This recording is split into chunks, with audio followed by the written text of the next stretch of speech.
Casino, Culture Casino, Culture Casino, Culture Casino, Culture Casino, Culture Casino, Culture Casino, Culture Casino, Culture Casino. Culture Casino. Oh, Culture Casino, Culture Casino, Culture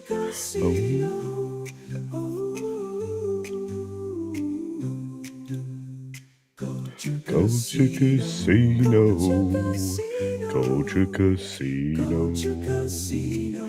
Culture Casino. Culture Casino. Good morning, everybody. Happy Saturday to each and every one of you. I have some great news. I'm going to be, guesting over at Salty Nerd Podcast right after the show.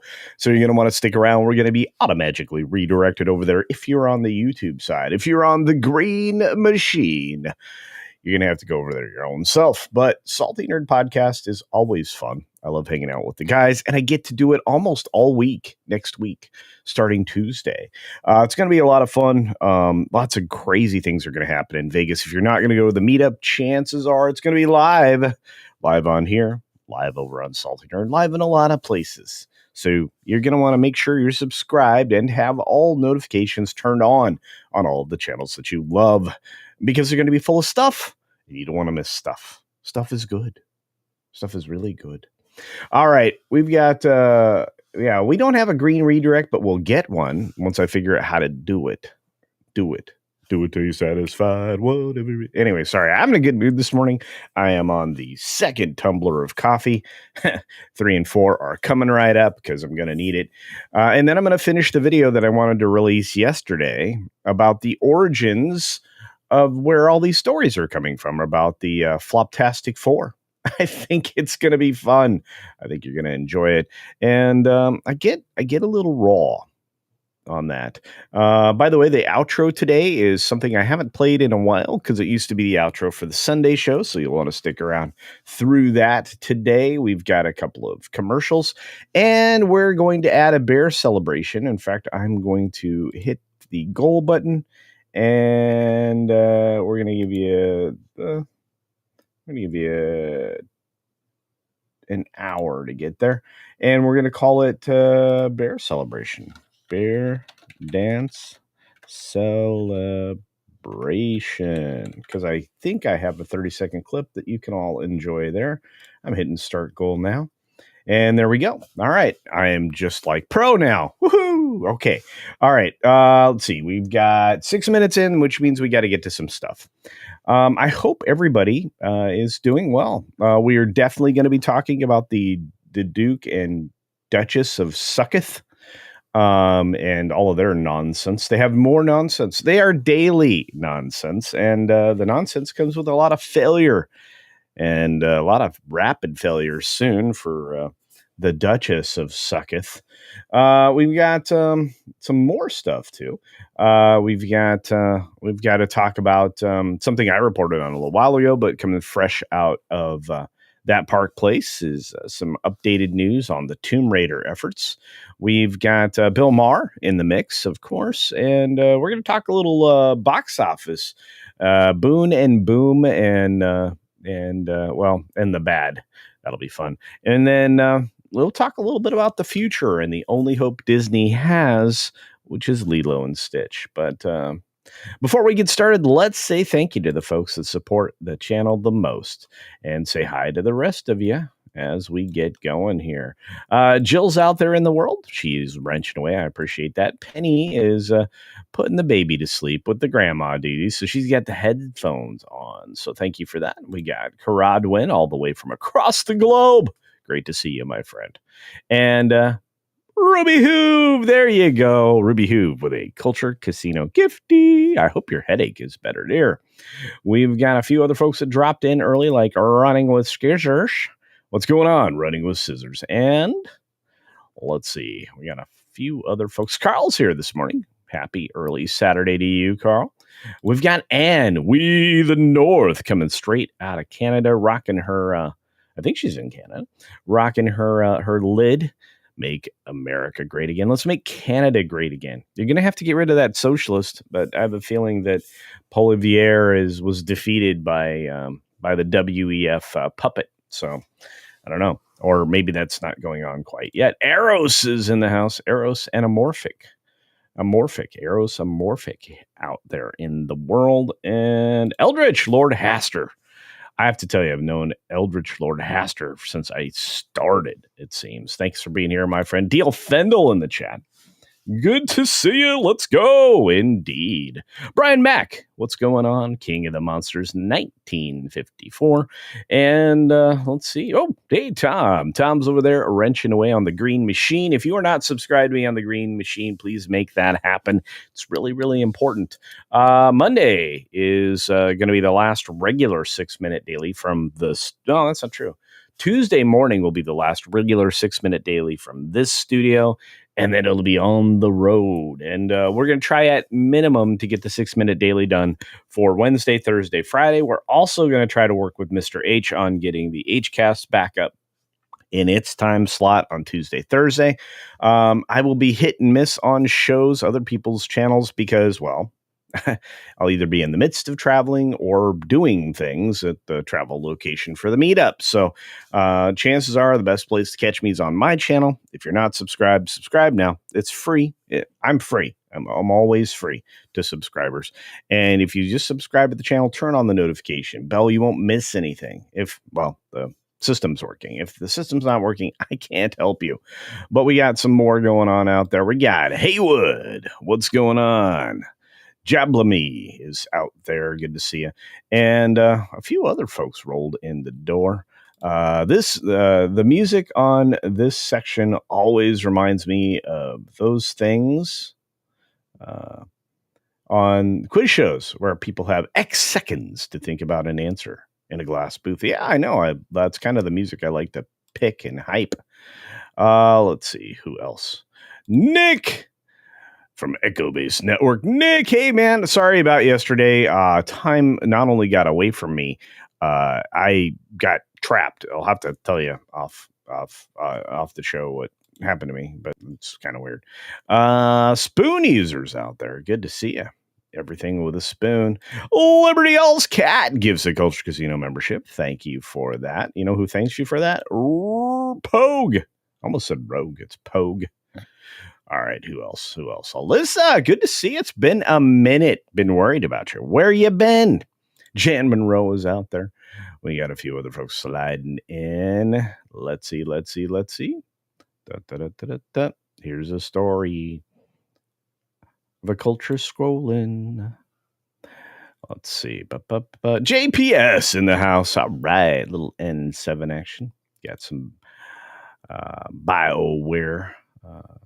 Well, the time when BioWare was good with Mass Effect, right? Let's see. Linda's here. Good morning, Linda. Hope you're doing well, dear. And a few other folks rolling in the door. The ladies are starting to make a charge on this channel. You guys, I think I'm up to 12% lady viewership. Woohoo! You guys are amazing. I think you're going to like my reaction channel. Talking about the toxic ladies with ladies. It should be fun. And we're going to talk about how to do a relationship the right way and other fun things. So I may be loved or scorned. I don't know which. We'll see. John the Beagle Dad is out there. We've got Liberty. I want to make sure I get this right. Liberty Prime. That's right. I love Prime Liberty. I love all kinds of liberty. And here is Pilgrim Media for $2 saying, will the king take the red-headed stepchild back? Possibly. I hope so. Let's see. If I were the king of the forest. Not Prince, not Duke, but Juliet. Good morning, Juliet, or good afternoon in your case. Sander Hammerschlag is here, and several other folks. All right, if I didn't get to your name, it wasn't on purpose. It's the fact that we need to go with the show. I was going to start with the Suckeths, but I think I'll save the Suckeths for second, which means we're looking at a different thing. Let's start first with this Amazon Prime story, shall we? And this was crafted yesterday by my friend, or actually, technically, I guess this morning, Marvin Montanaro. And let's take a look at what it is. What it is. Dun-dun-dun, dun-dun-dun. All right. Amazon Tomb Raider series reportedly dead after $100 million Phoebe Waller-Bridge (PWB) deal produces nothing. Actually, I covered the nothing part of the story on this one before. I think you guys probably watched it, but in fact, I think there's like 12,000 people that have watched this particular story. But yeah, the series reportedly is toast. Well, of course it's toast. It's dead. It's been dead forever. It's been dead for a long time. It's one of the few things Sulky couldn't greenlight that fit her agenda. And you know what? That's a good thing because she was about to be a very flat-chested, poorly designed character with no development and always right and always the best at everything. That's right. It appears that it's game over for PWB, Amazon Tomb Raider series. The high-profile reboot, once touted as a flagship franchise for Prime Video, is now reportedly dead. And with it, another chapter closes in the long, expensive saga of PWB's $100 million no-content deal. Now, again, people point out that she was given $100 million, like at the rate of, I think, 20 million a year or some such. And she was trying to put together, the idea of like pilots or productions and stories and all that. And she may have done that. We don't know, but nothing came of it as far as content that was revealed to us. She could have presented this multiple times and, she could have been paid off in full. We'll never really know. We do know that she is a blight on pop culture because she goes out of the way to destroy it and infest things with intersectional feminism. That's her that's her go-to. And her humor, the snark, can work. She did really well with the Fleabag, the one woman show she turned into a TV show. And of course, at that time it wasn't one woman, but anyway, well, development process aside, Fleabag was somewhat successful. And the first season I enjoyed until they got completely blasphemous. And I guess Killing Eve, a lot of people tout about. That's fine. In fact, when I made the video about it, actually in the description, which I can do, I can add a little shopping shelf at the bottom of all the various things you can buy, which in this case, I did the PWB PB&J, her staples, things that people claim. And I don't know if I got any sales on that or not.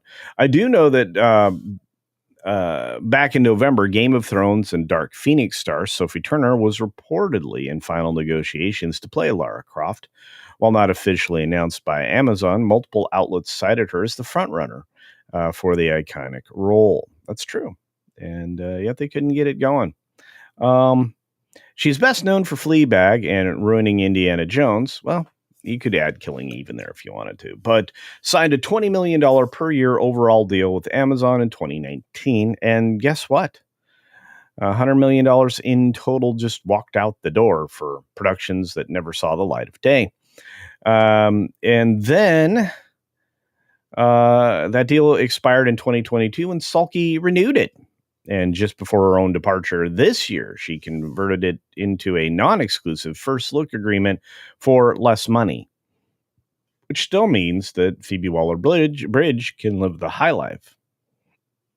So it's 6 years, over 100 million, nothing produced. I think that says it all. I wouldn't have cared in any way. I mean, this animated series looks great. A live action one might have had some trouble. I guess technically, if Sophie Turner was in it, it wouldn't have been flat chested, but that's ultimately the goal in most cases for these things. But look, I don't know. Haley Atwell would have been a good choice. Regardless, so what did Amazon really get from this year's long Phoebe Waller-Bridge investment? One hit, license from the BBC, Fleabag. That's it. And that had already been produced. Marvin did a good job on this article, but it does lack something, and that is ire. Because he's a journalist and I'm a commentator, I can say, what a dumb waste of money. This is in competition with the poor spending habits of Amazon under the leadership of Jennifer Salke. All you have to do is look around and discover that Prime Video is worse off and is more objectionable to people than it had ever been. The Lord of the Rings was, point one, but everything else she was actually directly responsible for was pure garbage. Not one thing that she had a hand in actual production of was good. All the good things are made under other people, and they're just acquired by Prime Video. For example, Reacher and many other things. I look at her tenure as a disaster for the company that wanted to expand into streaming and to produce their own things. And I think she primarily was removed because she embarrassed Amazon, Jassy, and Bezos, and they just finally had enough. The Bond moments were probably her last for a reason. And I'm just curious what you guys have to say. Let's take a look at that and move on over to the commentary side of the equation and see what you do have to say. Let's see. We got several of you saying 20 million a year. Darn. Yeah, crazy stuff.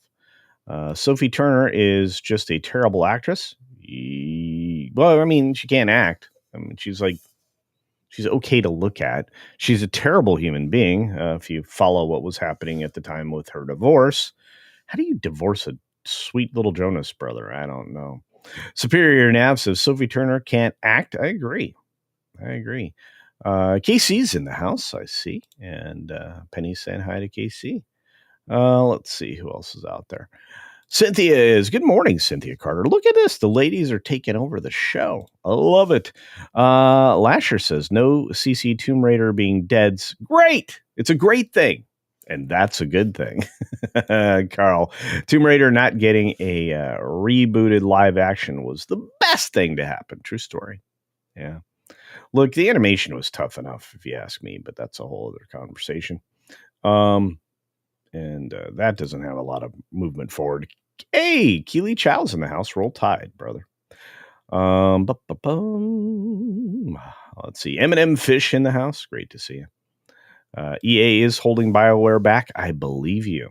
And again, it's the politics inside that organization now are quite garbage. It's how you end up with Failguard to begin with. And We the North says no one's beating Angelina Jolie. You know what? I have to say those movies, despite not necessarily direct game movies, were great. They were kind of the Hollywood's wake up call when it came to how to do game films, right? And then they forgot all of a sudden. But sorry, I got to get this coffee in. Otherwise, I stop running. I'm like a robot. Without coffee, no more culture. All right, let's take a look at. We got some supers on this as well. So let's pop in and say thank you. Rolling the Wretched for Fitty $50 saying, did you see my new wheels? I did. Yes, I saw the van truck, or I don't know, what was that, a station wagon? Anyway, the Wax Man cometh to Vegas. Well, I'm sure you are. The problem is no bueno, no go. Yeah. That would require removing the hair that I have on my head, which is going to be donated here in the future. So no. Okay. Robbie and I we're just going to dunk you in the wax tank up to your neck. Oh, and pull you out.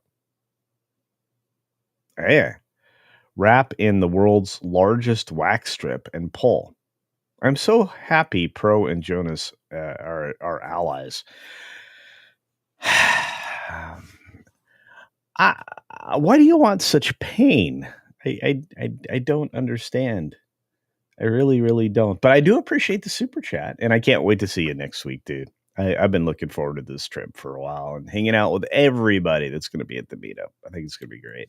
Angela Richter dropped a Culture Casino membership. Thank you for that, Angela. Much appreciated. You guys are so great. I just want to say thanks to Ruby Hoove, Liberty Hall's cat, and Angela so far on the gifties, because that's incredible. Anyway, let's get those off the screen. Any member chats out there? Nope.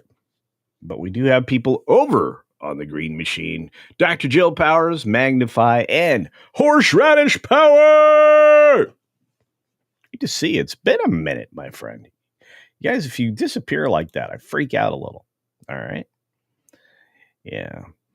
No, culture without coffee is my motto as well. There you go. You get to have coffee. Gotta have coffee. Jan Monroe in the house and Apollome's minion. Good morning, dear. Please be safe. It's so good to see you and the little puppers.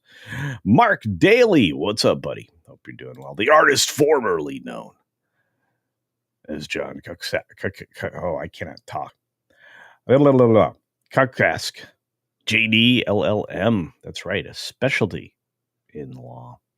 Fantastic Four old movies are looking good in retrospect. I know, even the Dodge Fantastic Car, or whatever it was called, the Dodge version was great. I think it was a Viper, or maybe it was a Charger. I don't know, but it was cool. Yeah, I'm really unhappy. Again, I've got a video dropping on that later this afternoon. Please make sure you're subscribed to the channel and have notifications turned on. You don't want to miss that one. I will have spent a ton of time. Hey, here's one of the best people on the internet. Go check out Gothic Therapy with Master of the TDS and Writing Raven.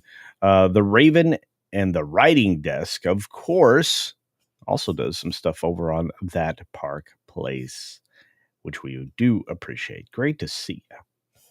Let's see who else rolled through the door. Got a few other folks. I love it when you guys pop it in.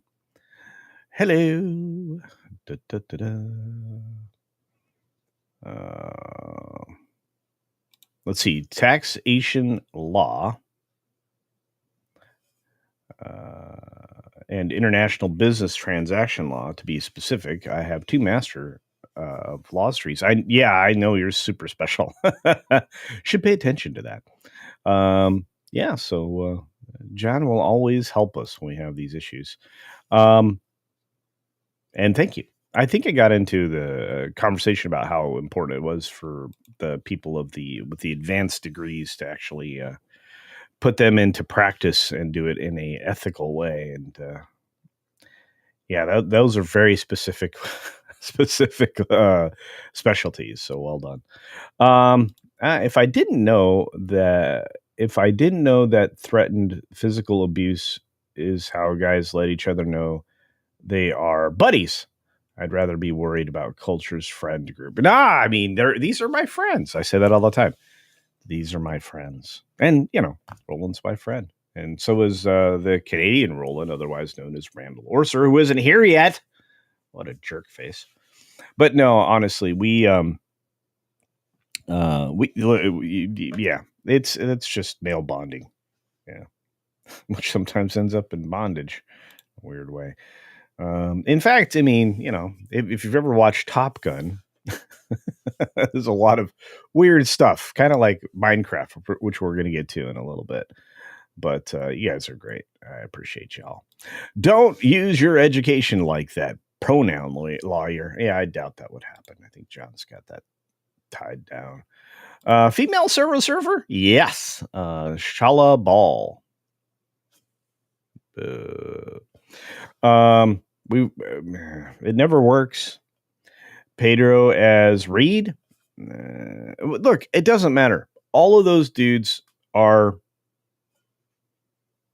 male feminists at this point.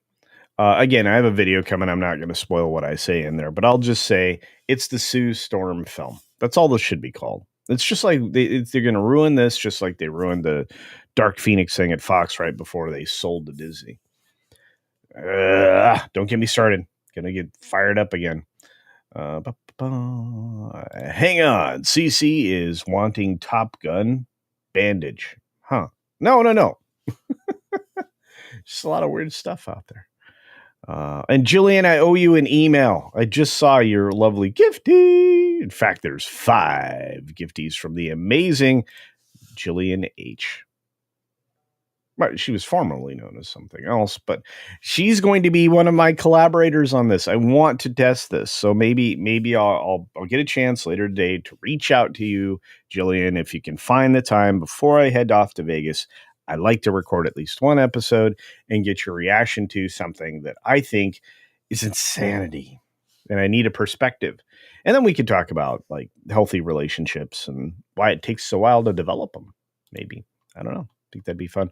But look at all those names. Thank you for that. Janet from Another Planet is out there. So sad to hear that. Which part?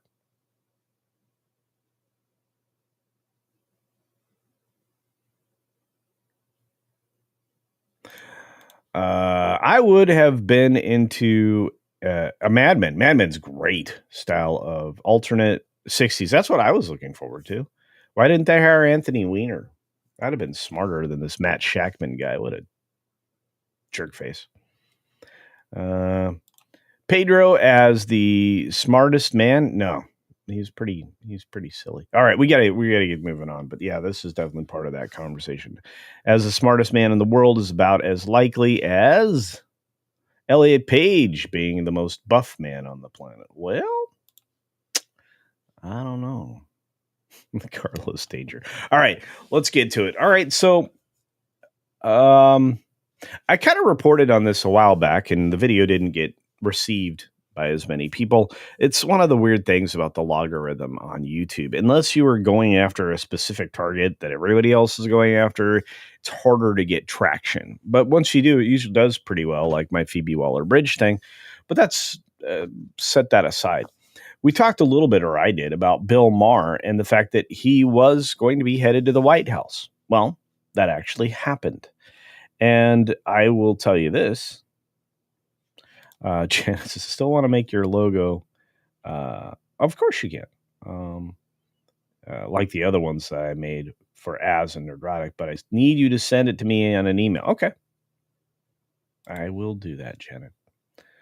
All right. So, yeah. But anyway, back to the Bill Maher thing. So he ended up finally going. And believe it or not, Bill Maher actually had some positive things to say about the 47th president of the United States.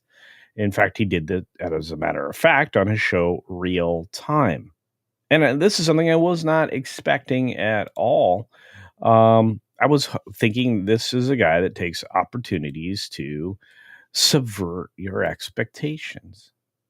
It just seems to be his way. Well, he didn't do that this time. And before we get to that, I'm going to jump on this Rumble Red from Horseradish Power. Says, I cannot see Pedro Pascal the same again after watching Strange Way of Life. That was a scarring experience. So not wanting to watch Fantastic Four, to be honest.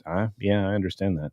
And Stuff Idiot Elliot Page, they stink big time. I agree. Horseradish Power. Funkmaster General is in the house. Funkmaster General has become someone of gifty quality. 5 gifties. Thank you, Funkmaster. 5 gifted memberships. Much appreciated. There's too many of them. There's too many of them. There's too many of them. Let's have a war. Anyway, thank you. We have 5 super dupers. Chris Shapiro, what's up? Bit late. I'm glad you're here. I actually liked the Tron Ares trailer. What did you think? I thought the trailer was fine. I do not like Jared Leto in any role tied to Tron. He is box office poison. Yeah. Anyway. All right, let's get to this Maher story. Boom. Boom shakalaka. So, Real Time. Bill Maher praises gracious and measured Trump after White House dinner. Not as effed up as I thought. Wow.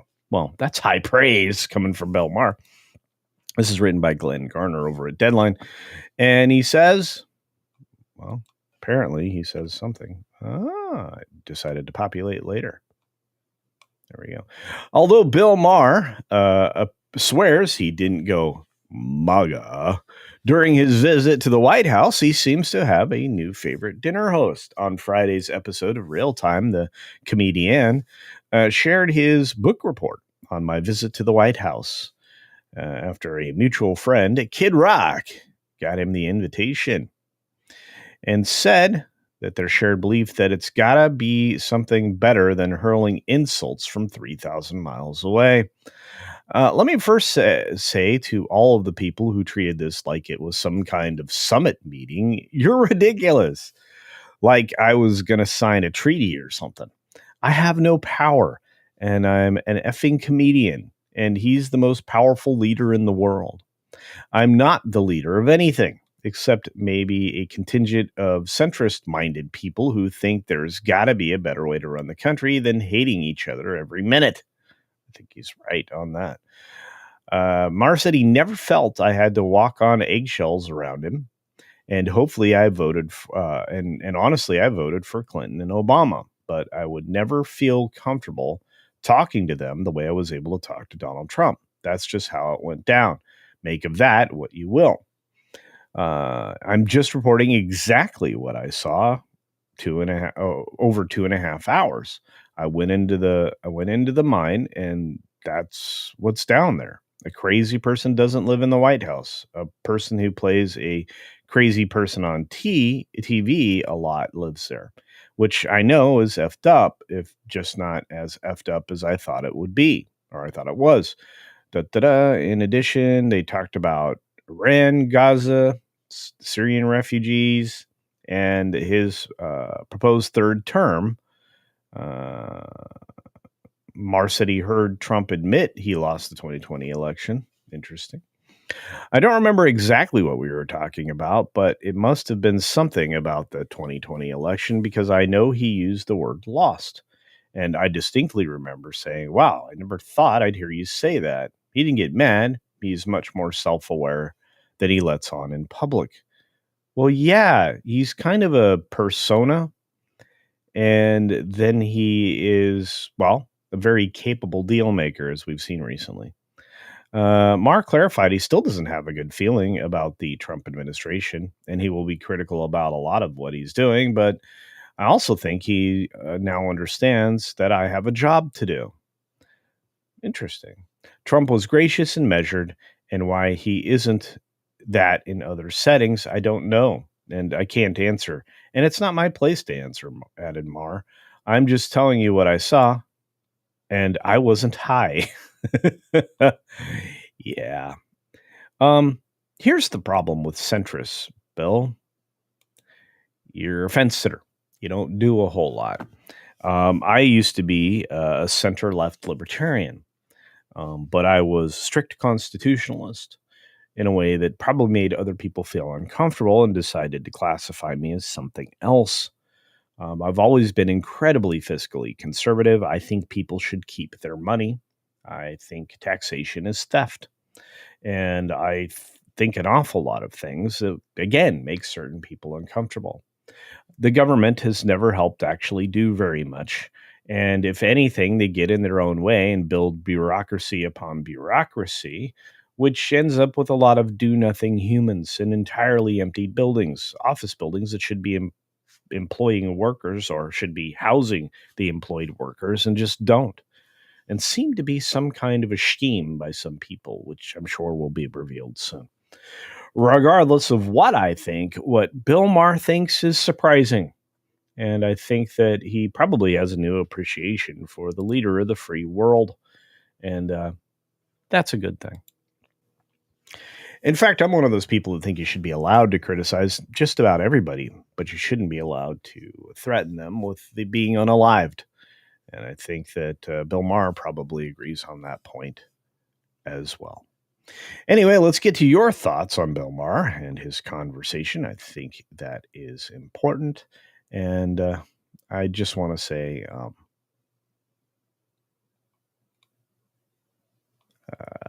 I would like to see Bill Maher find this sensible center. I think I want everybody to.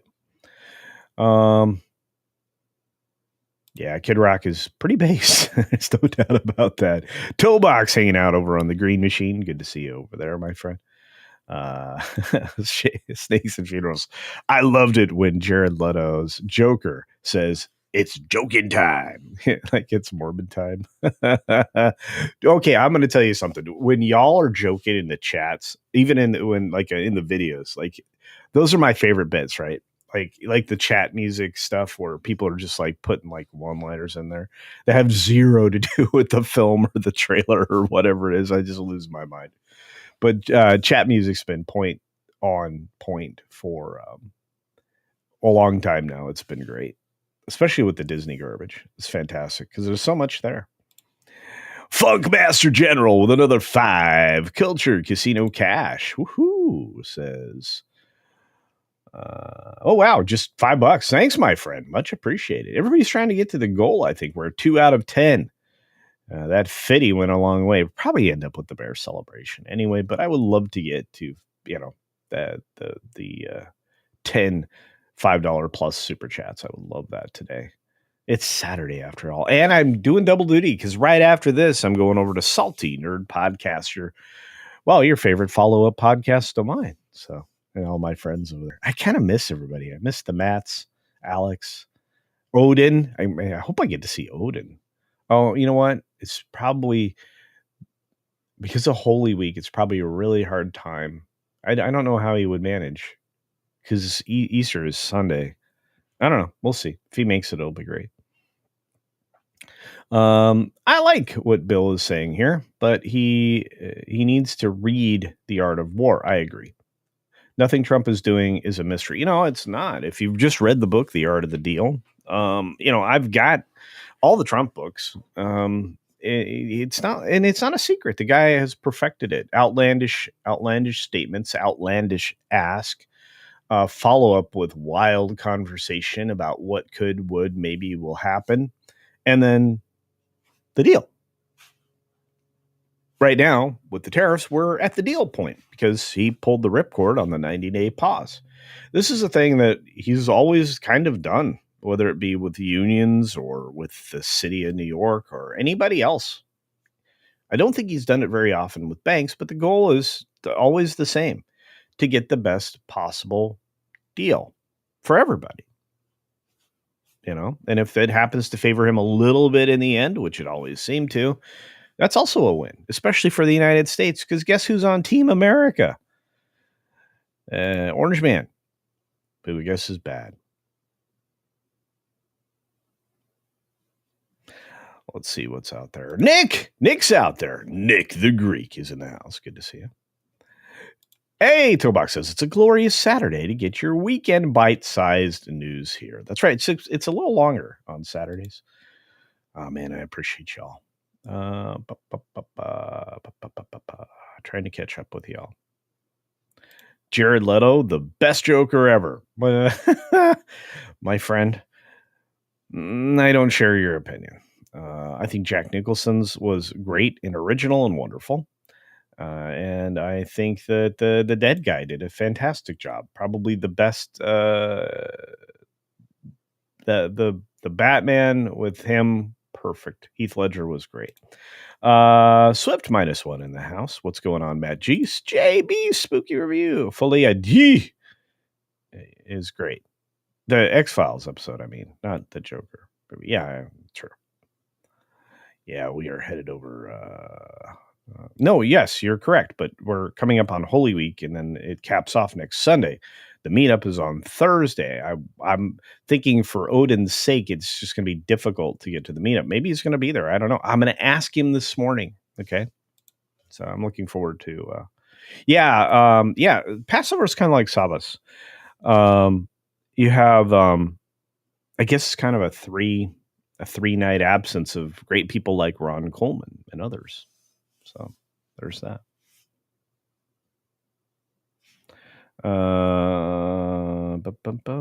Brian's here. What's going on, Brian? I think that's my understanding. I could be wrong. My Jewish friends can always correct me. I like it when Bill pushes back against the craziness. Yes. And he does quite often. I could be completely wrong on most of the things I just assumed, but that's fine. Heath Ledger and Cesar Romero. Ah, man, Cesar Romero was great. Dude just wasn't having it with the shaving, was he? So fun. It's kind of was almost the Superman we got because of the stupidness at Warner Brothers. It say the salty nerds have got Valiant on is great. Hey, Valiant's awesome. Love that. Really thought that the Leto Joker was crazy. Robin with the R tattoo. Let's see. The Dark Knight is a masterpiece. I agree with you, JPS. It's my favorite. Nick says Bill Maher has only pushed back when it suits him. I agree with that too. Hey, Delaware beer drinkers here. How you doing, my friend? Good to see you. Good morning. Good morning. I think Odin will avoid Sin City. Won't he? I don't know. I seem to recall he was there before. And there are plenty of ways to avoid sin in that city. I usually do myself. Again, you guys are all amazing. I really appreciate the support. Incredible. Jared Markham's here. What's up, buddy? I'm on the older part of Janice. I can't. Being born in '98. Oh, Gen Z. Oh, you must be using the talkie thing. I also find my taste aligning with your or massive circle you run in. Yeah, I know. It's very strange. I have so many good friends now that are creators. It's insane. And I love it. I love being able to call them up and ask them a question before I say something because I want to see if my thinking is insane. I like accountability and things like that. For example, Star Wars. I grew up with the special editions of the original trilogy, love them to pieces. And I also had, man, this keeps getting smaller for me. Love them to pieces. And I also had a VHS HS of the Phantom Menace that I would watch. Yeah, I like the I like the Phantom Menace. I think George's mistake with that was killing off Darth Maul. At that point, I think he'd have been better off keeping Darth Maul alive and able to escape, so that he could have been in the second film, and we would have got to see Ben face him for the another time and defeat him that way. Thought that was good, and then that would give more gravitas to the finish in the third film, where he has to. Well, he thinks he's killing Anakin, but not. It's fascinating. Anyway. Horseradish Power says, I am staring at CC and thinking of making him a priest in my short story. Well, thank you. The side effect of listening to a live stream while writing, I guess. Yeah, usually. But hey, why not? Darth Maul was robbed. Yeah. Also, I do not like what they did with him after that, because he's died in the movie. Don't care what anybody says. Okay. He wasn't alive in two pieces. Okay. Bodies don't work that way. But he, especially after the splat at the end of that fall, regardless, having him, in Filoni's fantasies was just a terrible, terrible plan. And it is what it is. Maul was perfect in the animated series. The films wouldn't have done as well with him. Well, he just didn't have to get cut in half. See, that's the point, is he could have just escaped. Yeah, it was a very missed opportunity. If you're a story writer like Horseradish Power, yes, a writer would tell you, oh, no, you got to leave them alive for the second one. Speaking of leaving alive, Scott Westbrook made sure everybody's left alive, but maybe with a membership, or at least 5 people. Thank you, Scott Westbrook, with 5 Culture Casino memberships. Thank you, Scott. So good to see you, my friend. Hope you're doing well. I'm going to be getting ready all day tomorrow for everything next week. It's going to be wild. Gifties. All right. Anyway, well, that's it for Bill Maher. Let's keep going. The problem with oh, I love this, John. John, I'm going to tell you, my friend, that is a great joke. Not enough politics. Give me strength. We're going to move on. We got more to cover. You guys want to start with the Suckeths, or do you want to wait one more segment for the Suckeths? I think we'll wait one more segments to Sucketh. Let's go with some good news. Good news. Why not? This weekend is going to be the power of staying power. At least that's the hope over at Warner Brothers, in combination with Legendary and their record-breaking video game adaptation film Minecraft, or as I call it, Memecraft. I think I coined the term. But the film is the meme capital of the world right now, and for good reason. Chicken Jockey. And you know, a lot of the young people really appreciated that segment of the film for good reason. Let's take a look at this article from Deadline. Minecraft is still rich with an $80+ million second weekend. That's right. In an article coming out yesterday afternoon from Anthony D'Alessandro, who has taken a bunch of L's recently, but I think he's back on his game now. King of Kings is looking heavenly with an $18 million plus debut. It actually had record-setting pre-sales, so I'm not surprised by that. Let's take a look at this. The Minecraft movie itself. And see, I'm trying to look less like Jack Black, although I was told I should lean into it. Anyway, Friday afternoon update. That's right. Minecraft's set to do 80 million at 4,289 theaters. Already, this frame will be significantly ahead of the three-day total a year ago, when all titles grossed 75.2 million, which wouldn't be hard to do. We are in a weird cycle for cinemas.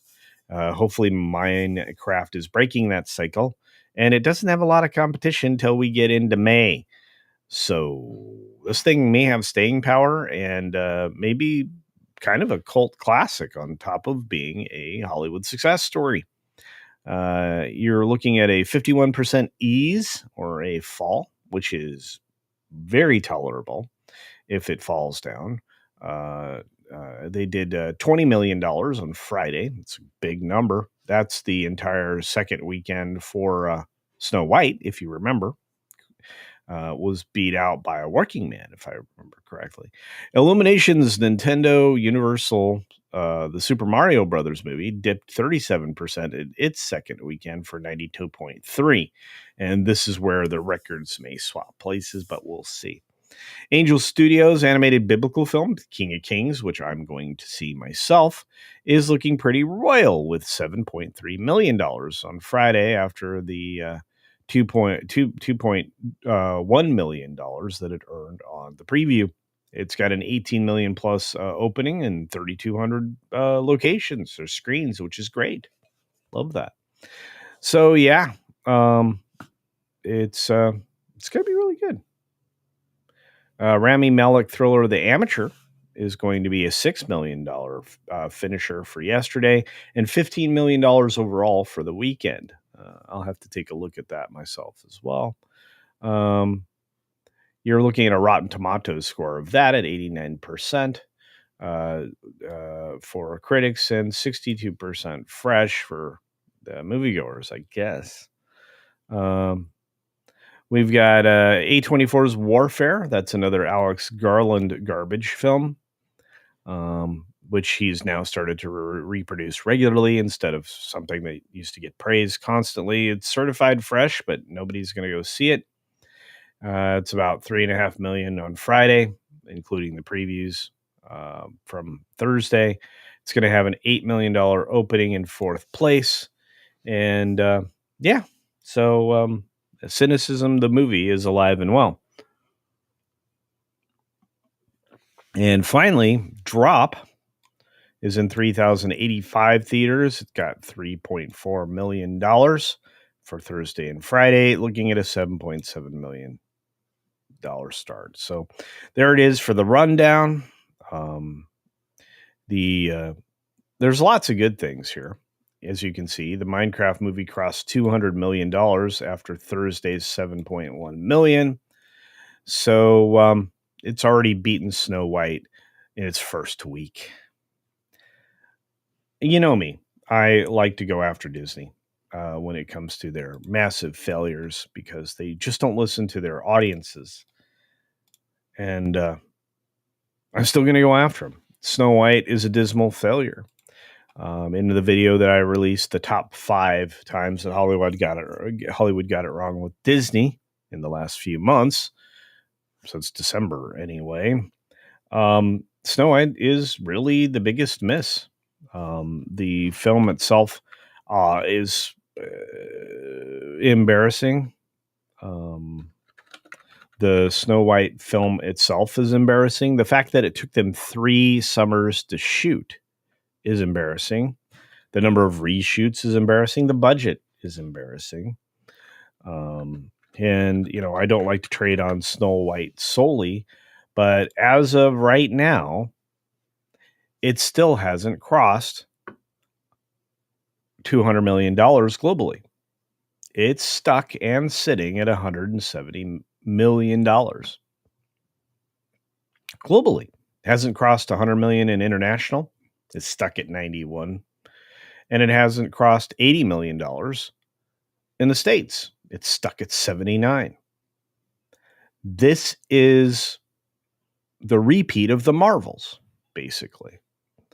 They ruined this film from the very beginning. The $42 million start here in the States was embarrassing. If you notice that I'm using the word embarrassing a lot, yeah, because it is terribly, terribly embarrassing. Global performance is so bad that even after the original establishment of its trajectory, it's fallen well below that. And the fact that it hasn't crossed $200 million is very, very bad. The April 4th weekend, it earned $1,500 on average per screen, which means it was, $500 a day per screen over the course of the weekend. The fall off every single day, or comparatively, comparing directly to the previous week, has been a steady 50% or more drop. As a matter of fact, on April 11th, yesterday, it earned $276 per screen. In fact, let me show you that here on the screen. I realized I hadn't been showing the chart that I was reading, and that makes it maybe harder to follow. But here you go. The constant stream of downward performance in the hundreds of dollars. You see, at the end of March, when all of us were declaring that it was dead, it really did start to take a deep dive. These numbers are bad. When you start to look at the per screen averages, $702,000 yesterday. It only made, look at the difference between these 2 weekends. March 28th, 71 million. April 4th, 79 million. It made less than $8 million for the whole week. Disastrous. Oh, you still can't see it. I'm an idiot. Sorry, guys. Yeah, here you go. Sorry about that. But yeah, you can see the average per theater for weekend made it basically $500 a day in the third weekend. Look at these numbers. Just keep going down, down, down. Look at these numbers. So the red ones, down, down, down, down, down, down, down, down, down, down, down, down. Yep. $8 million difference. Less than $8 million difference. Crazy stuff. $2,000 average third weekend. Just terrible. I think this is going to be one of the most joked about films of all time. Crazy. Crazy stuff. Let's see what you got to say. Tender Warrior is back. Good to see you, Tender Warrior. Hope you're doing well. Gifting 5 Culture Casino memberships. Thank you for that. Well, I tell you what, I appreciate that. And so do the 5 people who just went green. Tender Warrior's in it to win it. Thank you very much.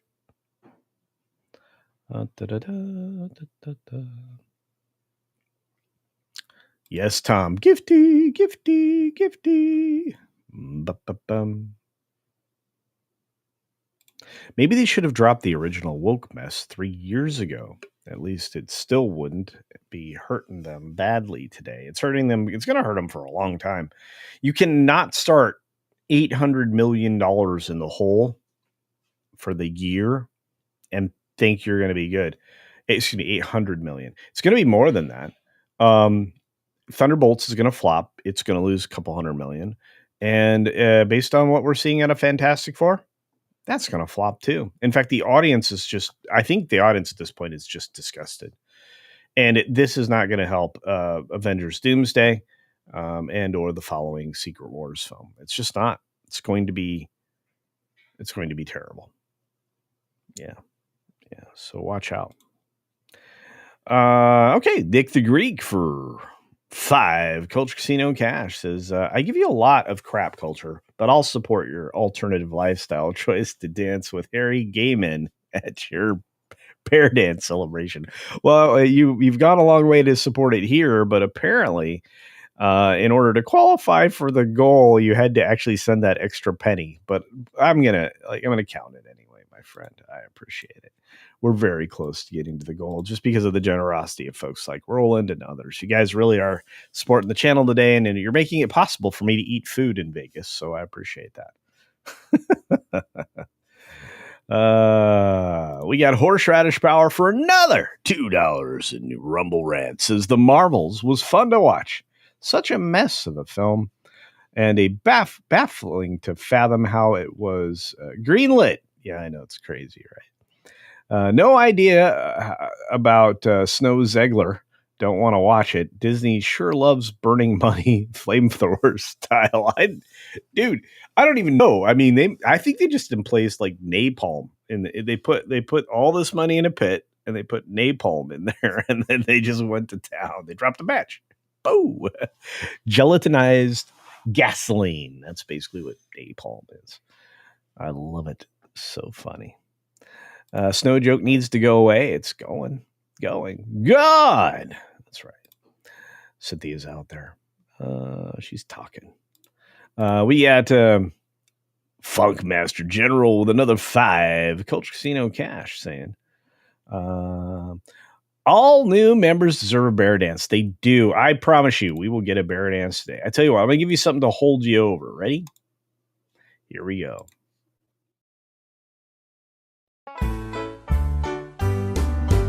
Oh, the culture had a farm, E-I-E-I-O. And on that farm we had a cock, E-I-E-I-O. With a cock here and a cock there. Here a cock, there a cock, everywhere a cock. Old McCulture had a farm, E-I-E-I-O.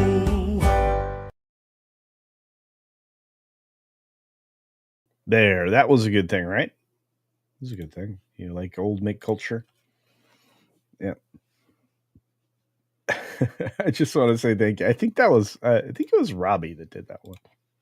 I'm not sure. Or maybe it was core member. I think it might have actually been core member. I just think it's funny. So everybody likes the rooster. Oh, they've come to see. I know it's not the words, but see the rooster. Anyway, it is what it is. But anyway, we're glad that the box office is good. They need it. All right, now we're going to get into the heart of the matter, the heart of the story, the rest of the story. I'm Paul Harvey. Good day. I miss that guy. He taught us a lot of lessons. I listened to him every day. It was the end of the talk radio day for me. And mind you, when I graduated from high school, I was already operating my first company with my best friend. And running that business was a great learning experience. But when I was driving around in one of the trucks, it was a landscaping company with one of the trucks with all the equipment and everything like that, or I was headed to a an irrigation installation job or just a landscape design job. I would be listening all day to talk radio and getting ready for obviously everything else that was about to happen in my life, going to school, working a couple, 3 jobs and all of that. But I would listen to talk radio all day when I could. And Paul Harvey was part of that conversation for me. So I never missed Paul Harvey at the end of the day. So the rest of the story, so great. If you guys get a chance to go back and listen to those, one of them is very prescient, I think is the right word here, when it comes to what we're dealing with today. And his predictions for where we would be. And we need to dig out of this hole, or we're a lost country and last opportunity for liberty and freedom, probably for several hundred years. So we need to pay more attention. But I will say this. I thank you. Funkmaster General once again says $5 from Funkmaster General. My goodness, my friend, you are guaranteeing the bear. All right, you guaranteed the bear. Let's do it.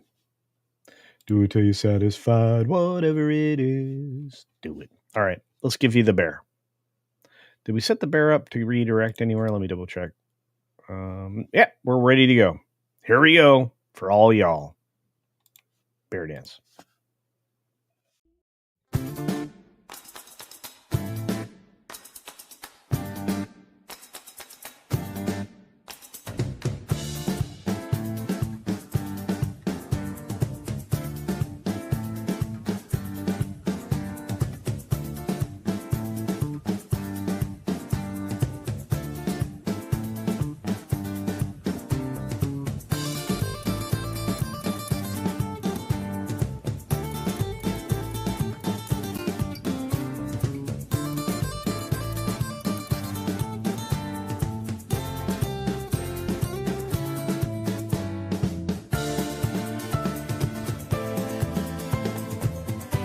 Here you go, a little crazy bear dance for y'all.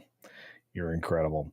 The director, Nia DaCosta, says they took it away and made a completely different movie than what she shot. That's true. We actually covered that recently on what actually was happening with the Marvels.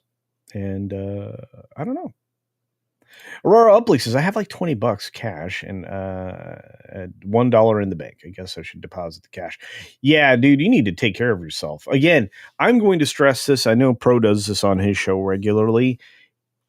Everybody appreciates your support of the shows. But if you are struggling financially or you're between paydays or whatever it is, and you find yourself compelled to contribute, your chat is wonderful. The super chats are reserved for people who have.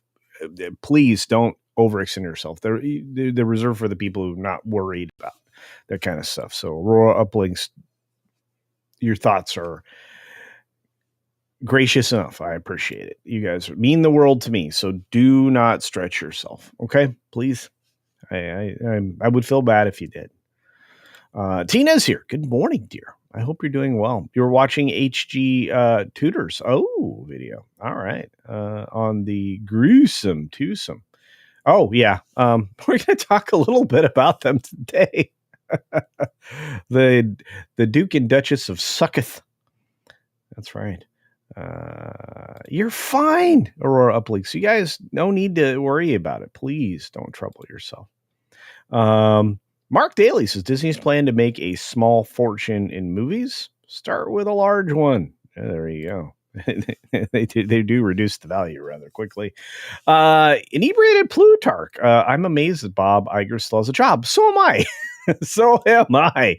You get a lot of us like Disney folks together, and the conversation always returns to Iger and his very poor management.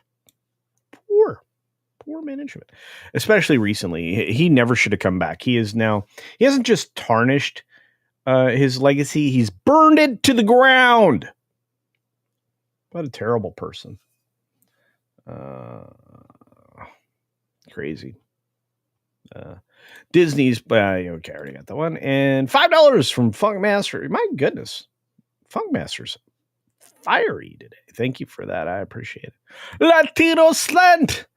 My buddy Paulie, you should check out his channel. He's got amazing guests, amazing content, amazing interviews you won't find anywhere else. Plus, the ladies think he's attractive.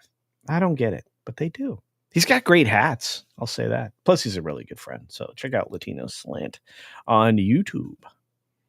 Hemorrhoid hurts for an Australian. $2 in culture cash. Says 1 a.m. P. Now back to bed. But always good to see CC.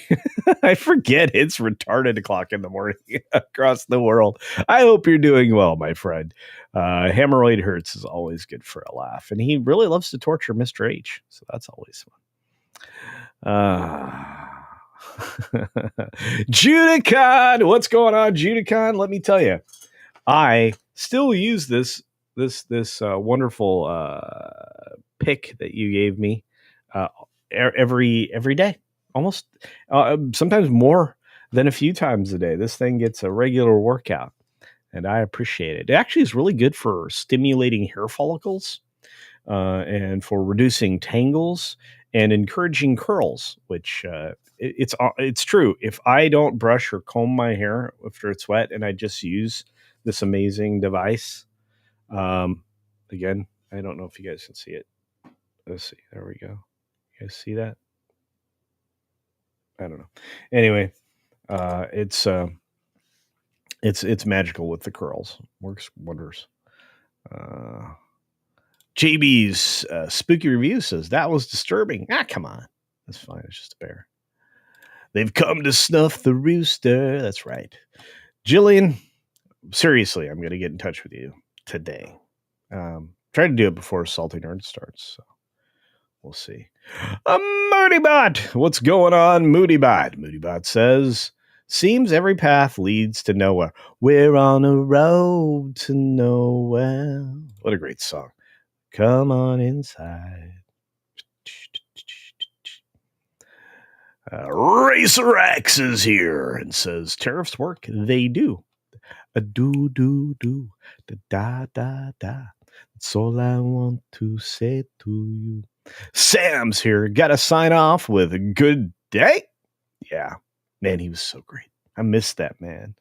Hey, speaking of another Australian, this man is a miracle. Mr. Grant Gregory AI says, hey, Jill. Hello.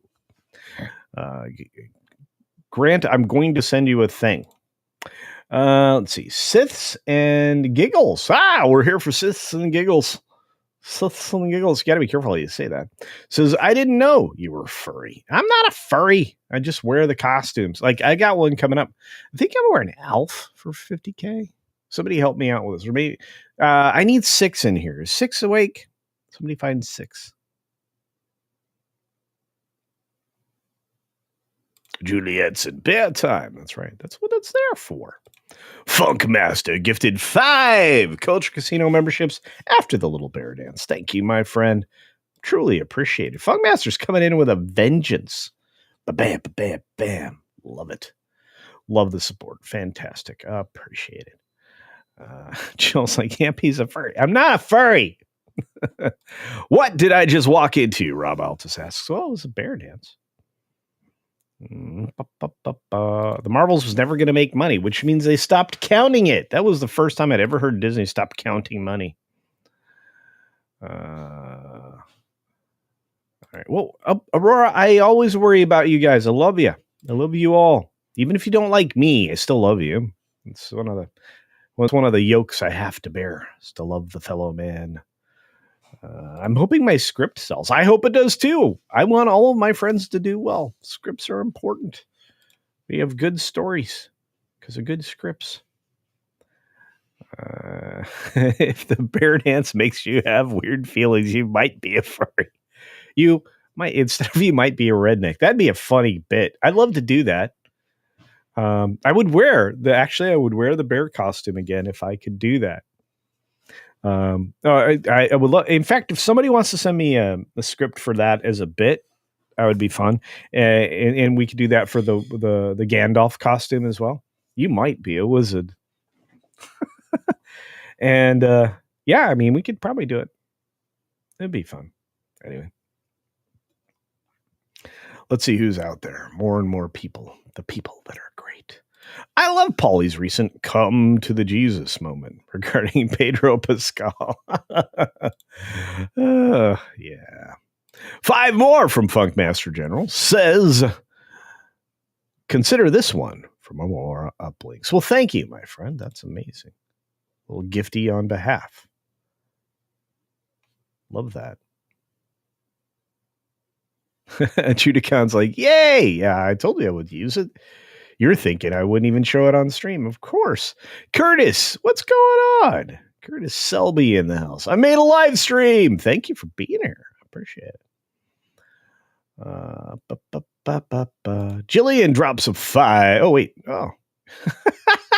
You guys are on fire. Jillian says, consider this one from Funkmaster General. Well, you bet. You bet. You guys are gifting on behalf of other people now. Oh, man, you guys are going to make... You always bring a smile to my face. I love it so much. And I, like you said, today's outro is going to be the one you guys all love. It's from the Sunday night show, which will come back. It's just taking a hiatus until probably the middle of the summer when I get a chance to really script out the shows and things like that, get it even closer to what I wanted it to be as far as variety and guests and everything else. They're just, sometimes too many guests or panelists simultaneously can be filled with cacophony. It's why I still don't know how they managed to do it with like 10 or 12 people with the Friday Night Tide show, which obviously a lot of you watch and love. And I'm going to be obviously trying to hang out with those guys quite a bit this coming next week. But the reality is that it sometimes it's just hard to follow, and I don't want to present that challenge to the audience I want, especially when I'm trying to dive deeply into a subject that I think is important. So it's amazing. Let's see. Dark Wolf says, are they really banning Hollywood films in China? And will anyone over there even notice? I don't think they'll notice, to be fair. They don't really earn a lot of money. I think if you follow Alan Ng over on X, he posted a chart that I am glad a lot of other people are using, including That Park Place, to show that really China's impact in box office take home for the studios is minimal. It does add to a total. It makes these numbers look great. The big dollars coming out of there, but the box office coming back to the studio is so minuscule. It's not often worth the record for having to make multiple cuts and everything else to a film so that they can just qualify. Oh, I got another coffee tumbler. This one's still good. Yay! More coffee. Sorry. I love coffee.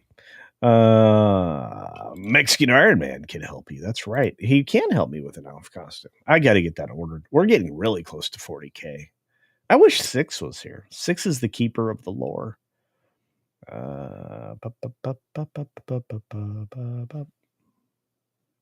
Let's see.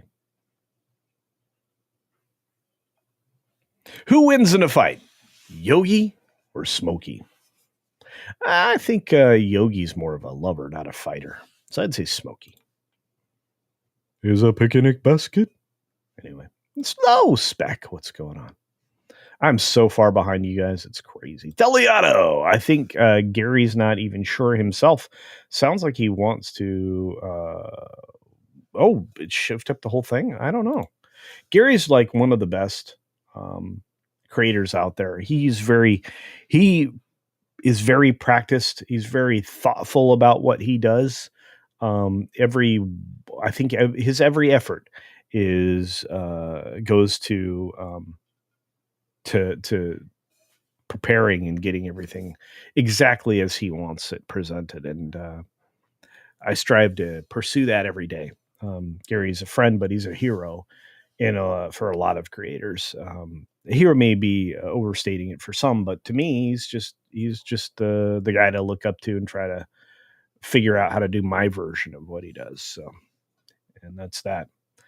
Don't tell him. I don't want him to get a big head. He's hanging out with Piers Morgan all the time now. So there's that. Spoon User drops a $5 super chat saying, consider this one from Wilton. Well, thank you, Spoon User. I like Wilton. Wilton's like I want to actually interview Wilton. I think that would be fun, just to have an interview with Wilton on the channel. I think that would be fun. Maybe I'm an insane person. I don't know. But thank you, Spoon User. That's very generous of you. All right, let's get to this story. We've got to start with the Suckeths. Maybe people don't want to talk about the Suckeths, but we should. Hey, SWG Price is here. Duke and Dutchess of Sucketh. Yes, and here they are. Let's start first with the whiny one himself, Prince Harry. He's claiming that police protection was withdrawn to trap me. I'm gonna be trapped. I'm being trapped in England because I don't have any security. Dude, shush it. Just shush it. We're tired of you. The Merkins are tired of you. Why you came here to be with the terrible actress that decided she wasn't fond of being a royal either. You know, she can't play any part or any role in a way that's believable. Even on Suits, right? You could see through her. And she just kind of had a permanent, like, sneer face. That's not what it is. It's not like resting princess face for sure. It's like resting worthless face. There you go. Yeah, and regardless, it just she set Suits aside. She was always destined for the Z tier of Hollywood. Regardless, Prince Harry expressed his belief that the police protection was withdrawn in an attempt to trap him and stop him from departing the UK with his wife, Meghan Markle. Yeah. Didn't even use Dutchess of Sucketh. SWG Price drops 10 and says, look at his posture. The man has been beaten down. Well, yeah, he married the Dutchess of Sucketh. It's terrible. Terrible. That's what, you know, I don't care what anybody says. Chuck Barkley is plain spoken and he pronounces words the right way. Terrible. Anyway, thank you for that. It's Chief Rice. Yeah, so Harry's taxpayer funded. See, that's the other problem, right? You know, the taxpayer funded security, you know, he probably didn't need the taxpayer. The crown could have paid for it. He could have got it out of his, you know, many trusts. I don't know. And he was withdrawn as part of arrangements following his decision. See, he made a decision to exit royal life with the evil one herself, the Dutchess of Sucketh. Harry previously took the unprecedented step of suing the UK government over this decision. Dude, you said, I don't want to be a royal anymore. I still want the title and stuff, but I don't want to have any, you know, official duties or obligations. Okay, you redheaded freak show. And first of all, love redheads. Don't mistake me. Dude's just a freak show. He fell in love with a succubus, otherwise known as the Dutchess of Sucketh. That's what succubuses do. Succubuses? The Dutchess of Succubus. That's better. The Dutchess of Succubus. Yeah. Somebody write that down. All right. Okay. So anyway, it was recorded in court that Henry viewed the decision as a means of trying to force the couple to stay within the UK rather than coming and going from their new home in the US. Well, we would have wished that would have been successful. If that was the actual effort, you still made it here and we still hate it. Go back to the UK where you guys have eliminated free speech or almost any speech of any kind that doesn't suck itself directly from the BBC or any other of the state-supported media in your country. You guys are 2 steps from being North Korea, and you don't even know it, under the puppetry of the WEF and Herr Starmer. Anyway. So he told the Telegraph newspaper that his worst fears had been confirmed by evidence he'd heard in court. Oh, so hearsay. Many details of which have not been made public due to the security concerns. Yes, also because of hearsay. He added that he was exhausted and overwhelmed by the legal process that he went through to lose. Because you're a loser. Loser. Anyway. There you go, Losbeck. Bish. The voices in his head. All right, anyway. David Banner. Why are the royals still considered important? I don't know. There are a lot of Anglophiles around, and they study these folks. Oh my God, the evil queen. Yes, she would have been perfect for the evil queen. She wouldn't have even had to act Meghan No Sparkle, let's say. Man, I really wish George was here. I got to call George. Let's see if he's going to be in Vegas. I love that guy. I miss him. Just think, a society that bans a country's film and forces people not to watch them, it tells what kind of a system that is. Yes.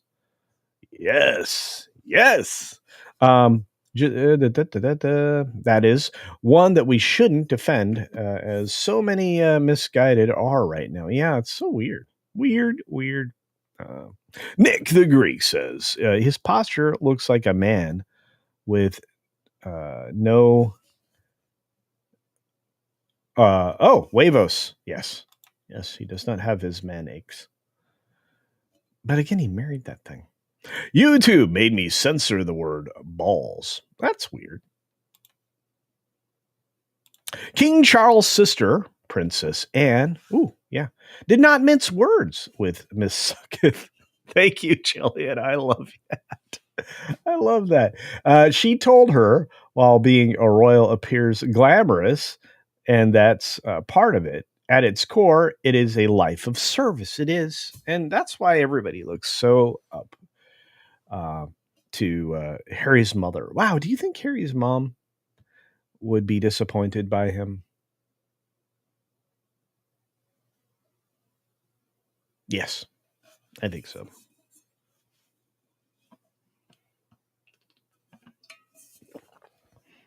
Yeah. It was crazy. That day, I remember. And then, of course, the funeral and everything else. Crazy stuff way back when. Again, the wedding in and of itself was a television event, way back then. Meanwhile, Meghan is still silly about not being a princess. Married a prince. That went wrong. What went wrong? Yes, thought, but you married a spare, not the spare. Ah, I see. True.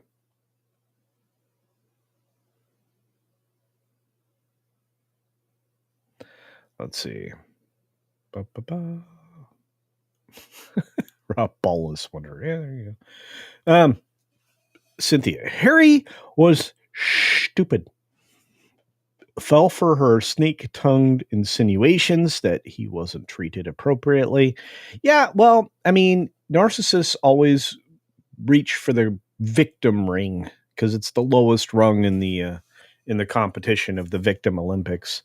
The lowest of the low just find any excuse to be a victim. That's how narcissism works. The world is focused around you, and you've always been subjected to the harshest of penalties for no reason. Yeah. Anyway, and threw away his life. I've been waiting for her to dump him ever since they married. Yeah, well, at least they won't get any of the royal money.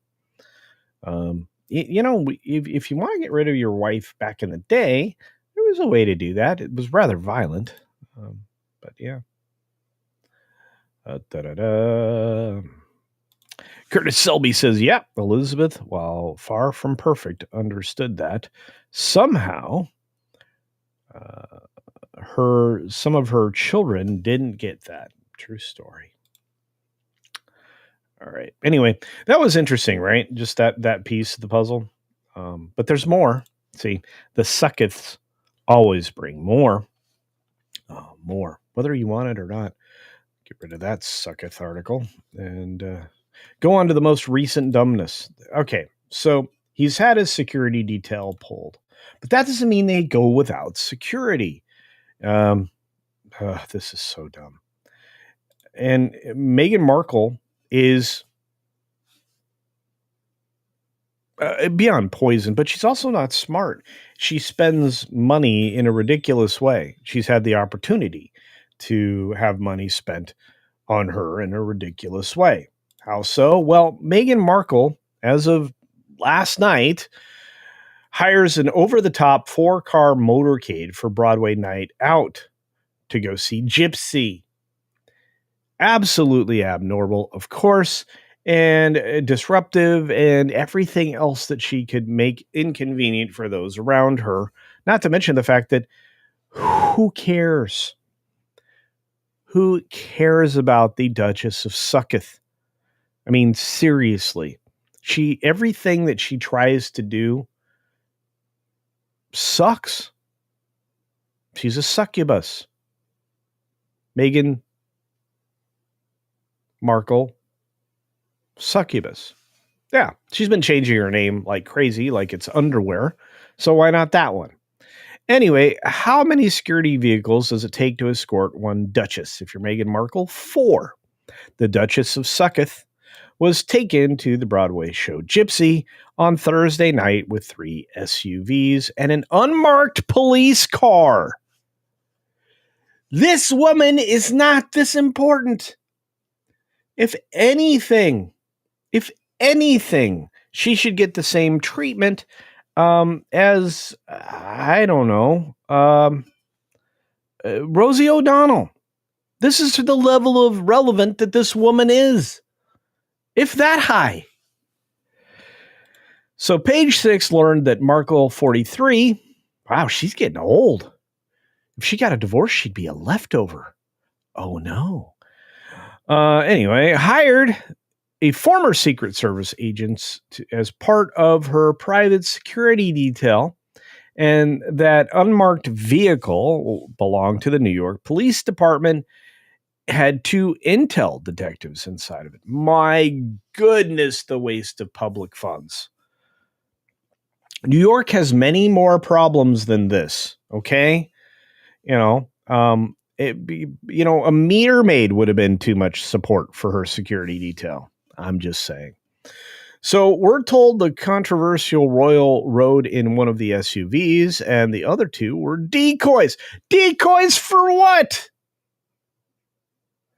Kidnappers would regret getting this woman.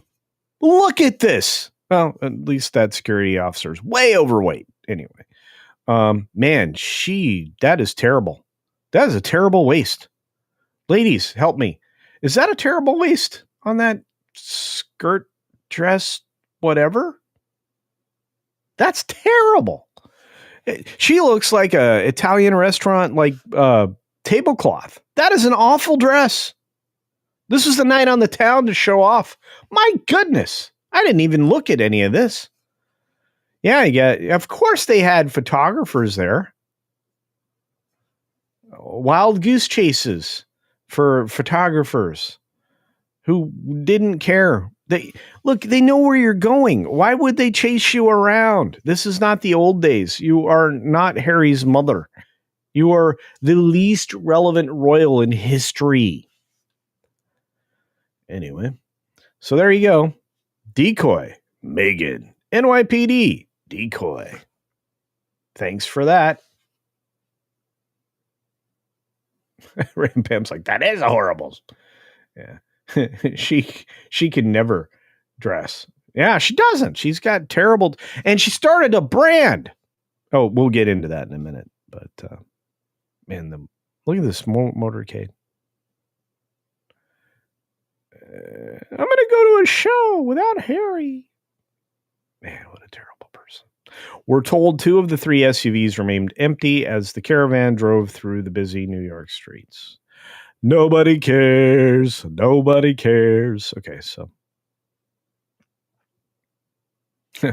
the Pap source notes that the other A-listers like Kim Kardashian, Jay-Z, Beyonce, and Rihanna all travel with 1 car unless they are with family. Then they allot for 2. But no one gets police escorts. My goodness, this entitlement.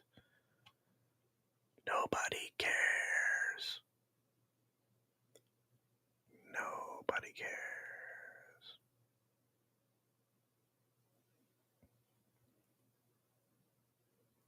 That is a terrible dress.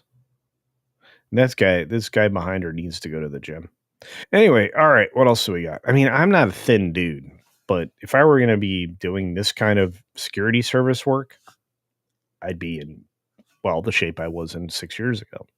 So, thank you, global crisis. Hey, look, a paparazzi source tells Page 6 Markle's security measures were absolutely abnormal, totally over the top, and excessive. This is Taylor Swift. You know, I think it's only on stage where she wears the adult diapers underneath her costumes. Because this doesn't look like she's rocking the adult diaper tonight. Yeah. She travels with 1 SUV, herself and another of her team. That's it. So this is really dumb. Wop wop. Just dumb. I thought you guys would enjoy that. Maybe it was just me, but I was a little bit like, that's just ridiculous. It's just dumb. It's silly. Silly. Super silly. But we're not done. The Suckeths, well, they've got more. And they have opinions. Do you guys care about Meghan Markle's opinions? I don't know. But let's take a look at this. Harry married a psychotic narcissist, in my opinion. You know what, Jill? I agree with your opinion. Meghan has never understood the word service in her life. No. And she's alienated her family. Gosh, she sucks. If you listen to her family, she's always been more interested in what she's doing than anything else in the world. Lying to get away. No, she constantly. Curtis Selby says, I married an evil narcissist. That's a great title for Harry's biography. Man, I wish George were here. All right. Alejandro Guzman. Good to see you, my friend. Don't care about anyone or anything in Britain. Yeah?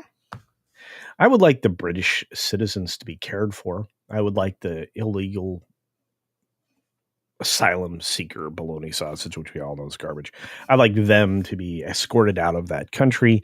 I would like their government to be investigated for their promotion and their ignorance around people being mistreated in an unwelcome, intimate way, which they keep dropping that investigation and hiding away that a lot of the government officials have been implicated in doing said activities. It's like everybody in government well, not everybody, but a lot of people in government are, involved in doing very bad things to people that don't want them done to them.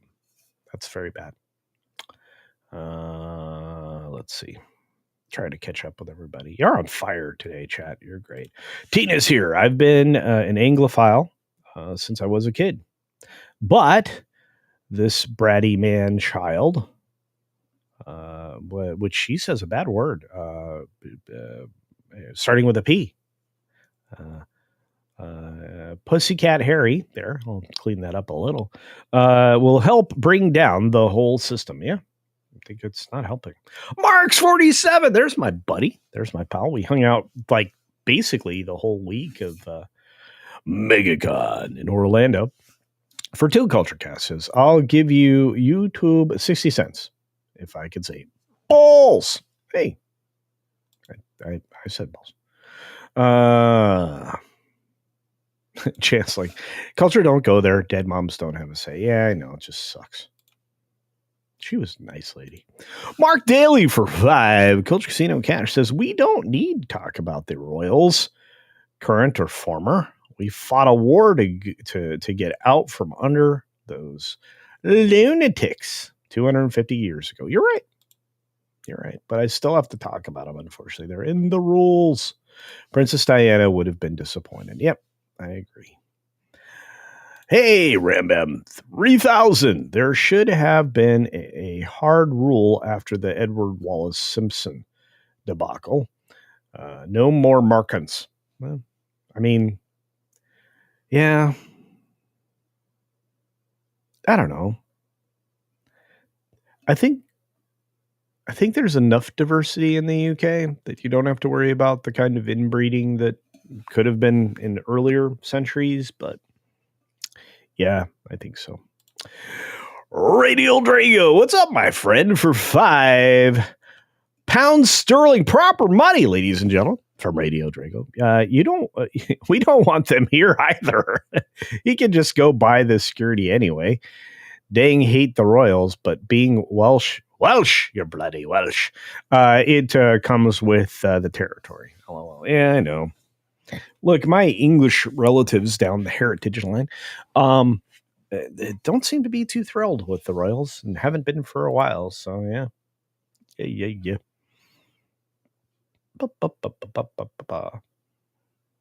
Mm-hmm. Meghan used to be an actress. She had a role on Fringe. She was on Fringe? She was on Suits. She was on Fringe. I got to go back and watch Fringe. That'll be terrible. Terrible. Must not have been an important role.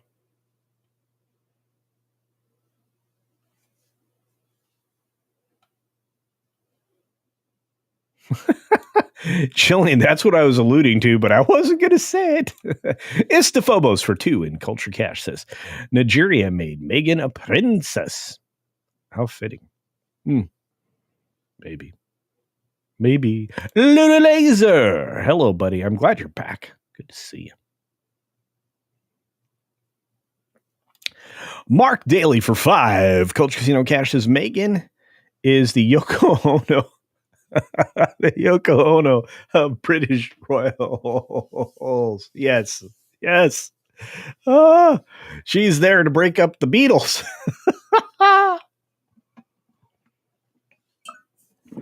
A shoe who wrecked the best member. Hard to believe this simp is the same guy who drove a tank in Iraq. Yeah. Used to brag about it. Used to be a masculine person. True story.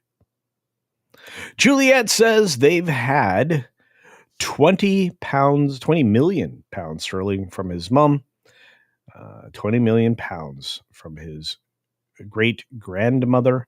Elizabeth the King gave him 20 million to buy a house. Man, I'd take that. I'd be sure not to marry a shrew. I did read your super chat.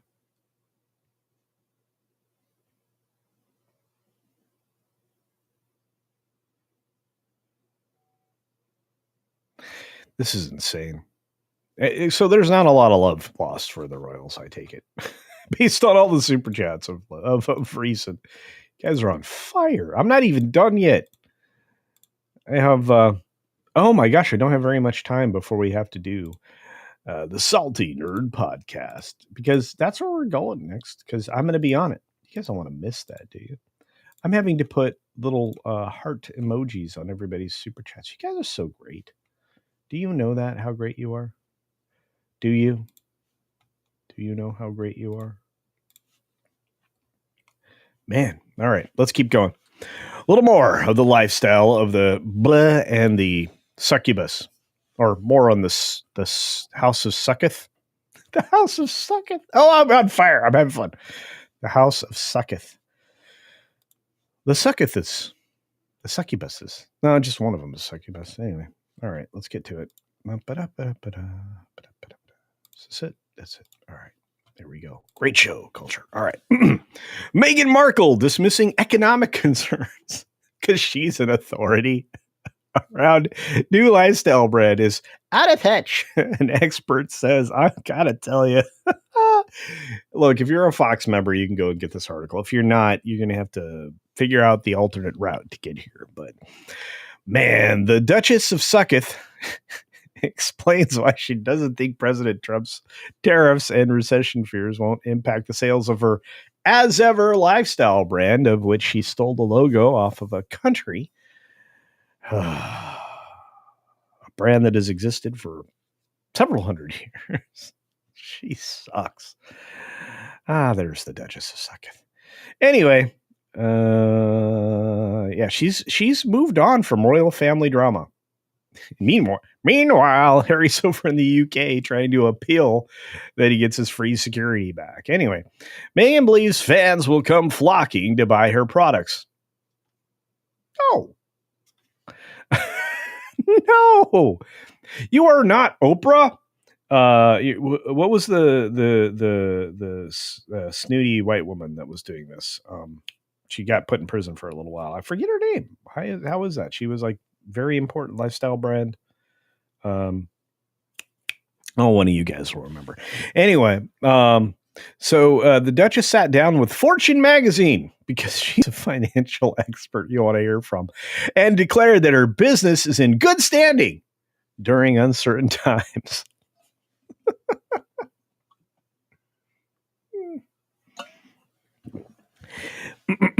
At this moment, at this magic moment, anyway, at this moment, all of our products are currently made in the U.S. Well, that's good. So we don't anticipate tariffs affecting us directly. Do any of the items that are part of the products come from other countries? My guess is they do, and you probably don't know.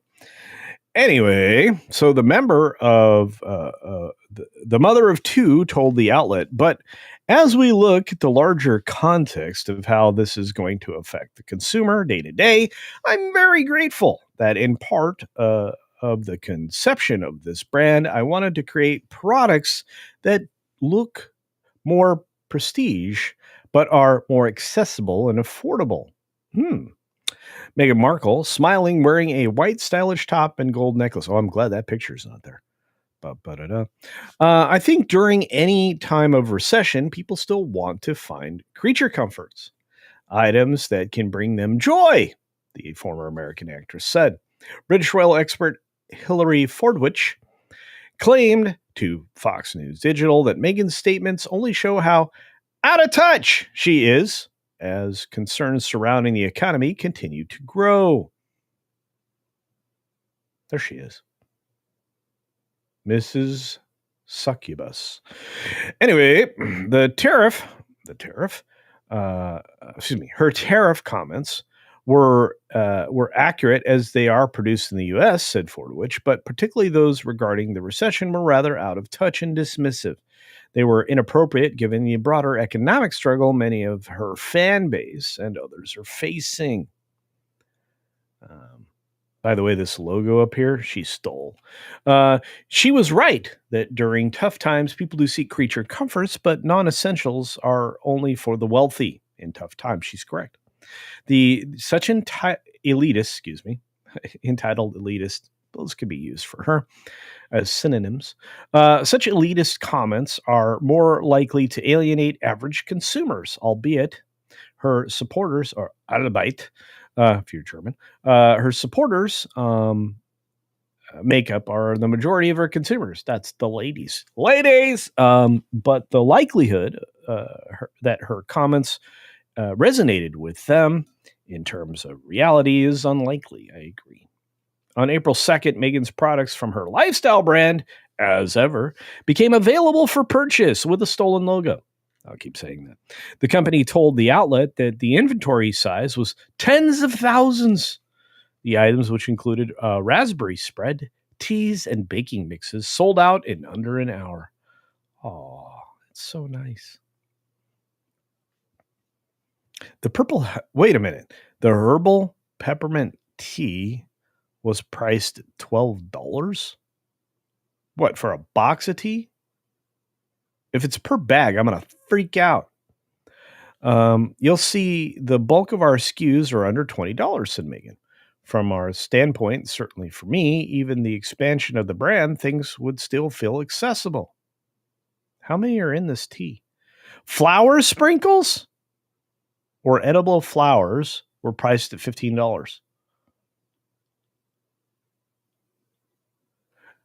Do y'all... Okay. On very few occasions, even at super high-end restaurants, have I been served something with flower sprinkles on them. Y'all do that regular at home? Sprinkles? I don't know. It seems out of touch to me. Anyway, her limited edition wildflower honey, priced at $28, sold out in under 5 minutes. Okay, that I can believe. $28 a little stiff for honey, but if it's specialty honey, maybe. If the wildflowers were poppies, that would have been even more popular. Anyway, her limited edition wildflower honey, I did that already. Doug Eldridge, a branding expert and founder of Achilles PR, told Fox Digital he wasn't surprised by Megan's statements because relatability has never been her strong suit.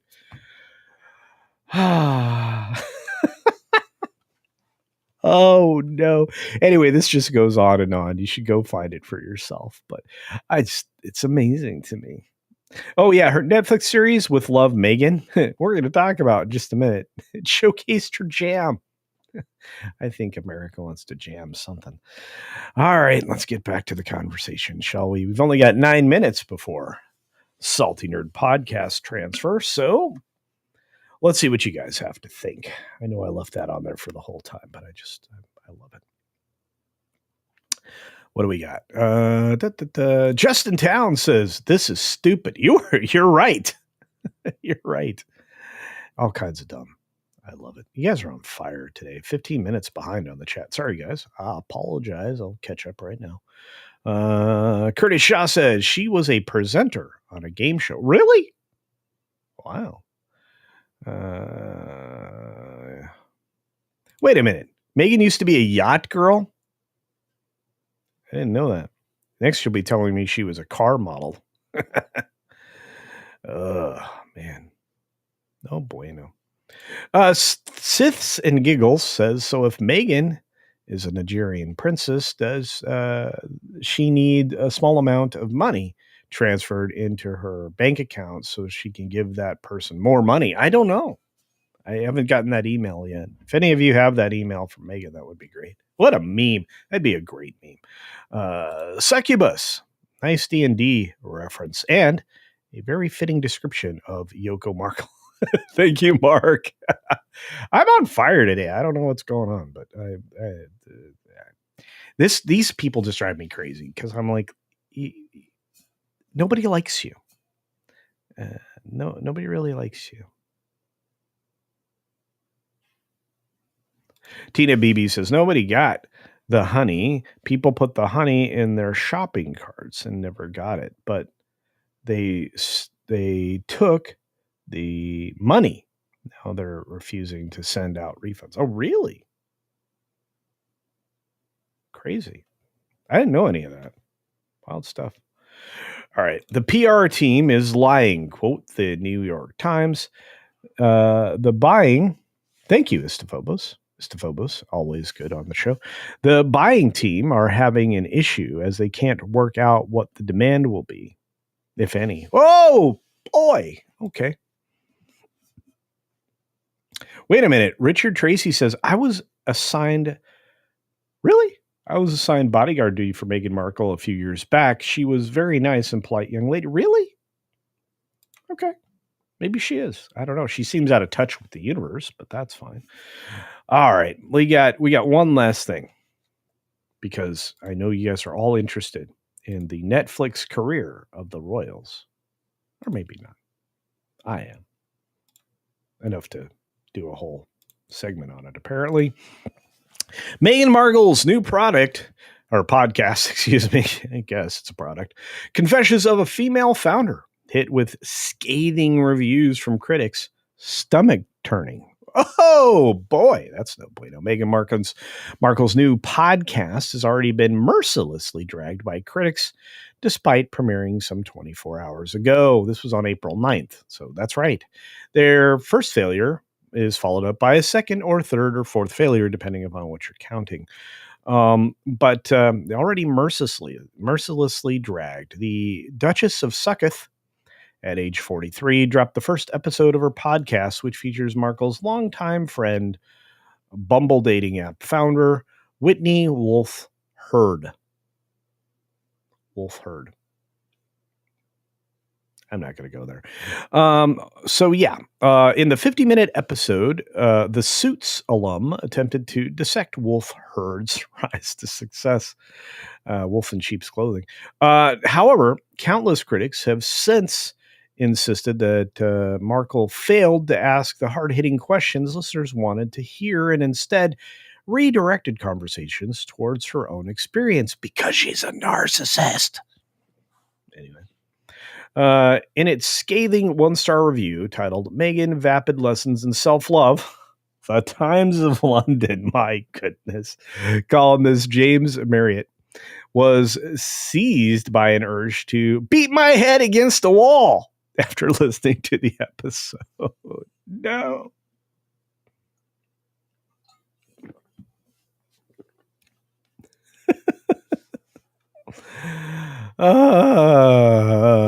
Receiving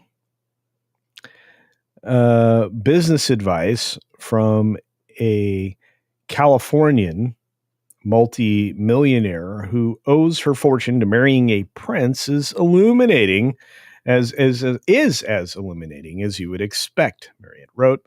Predictably, she's nothing to say about real business issues such as logistics, management techniques, or supply chain issues. True story. She probably doesn't understand where all of the ingredients for her stuff comes from. That's a different conversation. Equally predictable, there's lots of guff about how to love yourself and spread positive energy through the world. I suspect that this is not the sort of thing most small business people spend much time fretting over. Yeah, I'm certainly not frothing at the mouth about. On that note, I think we're going to have to finish this off because we are running out of time before the Salty Nerd podcast. And I want everybody to head over there, which you're going to automatically be redirected to. Nick the Greek drops a $2 super chat saying, I'm surprised Meghan doesn't sell her favorite flavor of crayon as part of her lifestyle brand. And there you go. Yeah, flavor of crayon. Orange. So I just want to say I had way too much fun. You guys are absolutely the best. The support for this show has been extraordinary. And I can't wait to live stream from Vegas. I hope I get to share a lot of the stuff that we do with you. If you want to follow up on any of these articles, I'll try to include them in the description later. But for now, I've got to get over to the Salty Nerds because, well, that's just what I've got to do. On that note, I will leave you with the most famous outro I ever created. No, it's not the bear dance. No, it's not the, any of the others. It's the one from Sunday nights on the hiatus show, the late night culture show. And we will say thank you. Be sure to take care of yourself, take care of others. And until next time, see ya for real.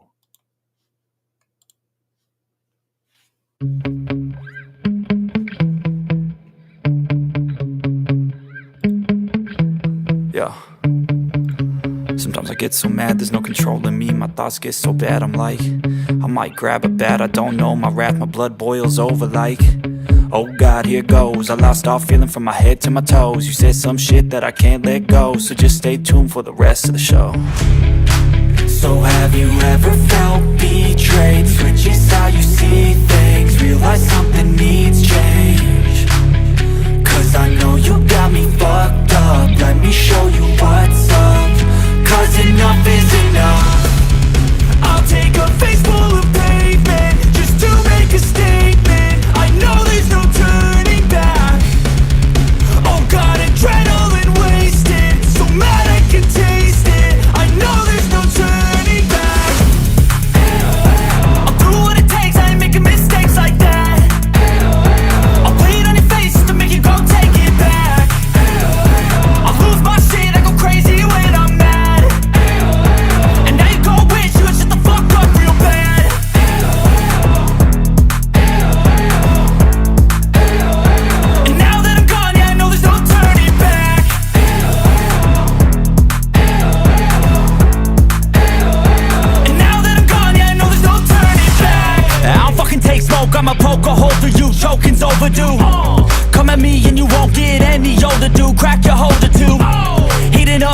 inspiring me. Blood so violently, thanks for trying me.